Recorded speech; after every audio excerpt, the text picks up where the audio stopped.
मेरी रचना का शीर्षक है स्त्री प्रकृति का पर्याय। बहुत सारगर्भित लेखन है, मुझे बेहद पसंद है। कुछ भाव इस प्रकार से।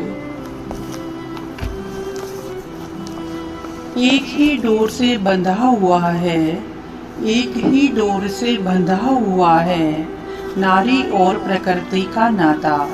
उपजाना, लहलहाना और सहलाना दोनों को समान रूप से है आता।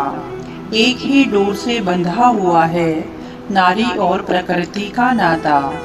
बीजारोपण, सिंचाई और उत्पत्ति ही है प्रकृति का काम। जीवन को तृप्त कर आलिंगन से करती सिंदूरी हर एक शाम। यही अनुभूतियां प्रकृति की नारी में भी समाई हैं। एक सी दोनों की संवेदनाएं, एक सी ही भाव भंगिमाएं पाई हैं। संवेदनाएं और चाहे भाव भंगिमाएं दोनों एक सी पाई हैं। दोनों के अटूट बंधन का संदेशा पवन का हर एक झोंका है लाता। एक ही डोर से बंधा हुआ है नारी और प्रकृति का नाता। प्रकृति की सृजन क्षमता का मूर्त रूप है ये सुंदर संसार। बहुत अच्छी पंक्ति है। प्रकृति की सृजन क्षमता का मूर्त रूप है ये सुंदर संसार। इंसानी दुनिया में प्रेम स्पंदन का स्त्री व्यवहार ही होता आधार।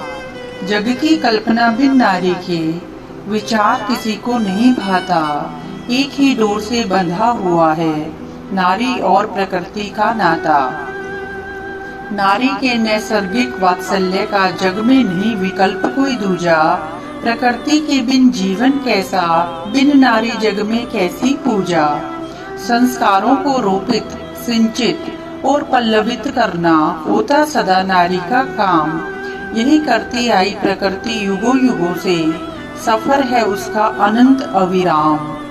पर दोनों की ही शक्ति सौंदर्य को आज इंसान ने ही किया है घायल। पर दोनों की ही शक्ति सौंदर्य को आज इंसान ने ही किया है घायल। कहीं करते हैं वृक्ष धड़ाधड़, कहीं नारी की खुलती है पायल। कहीं करते हैं वृक्ष धड़ाधड़, कहीं नारी की खुलती है पायल।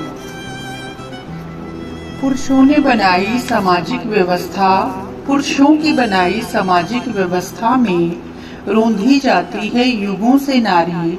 जरूरत और निज स्वार्थ हेतु आज प्रकृति कटी जाती है सारी। शक्ति, सौंदर्य, अस्तित्व, अस्मिता इन सब का हुआ है आज अति ह्रास। नारी हो या हो प्रकृति, नहीं रहा अब कुछ भी इंसान के लिए खास। एक नहीं लाखों हैं दुशासन जो करते हैं नारी का चीर हरण। कैसे रहे भेड़ियों में वो सुरक्षित, कैसे संभव हो फिर सही वरण।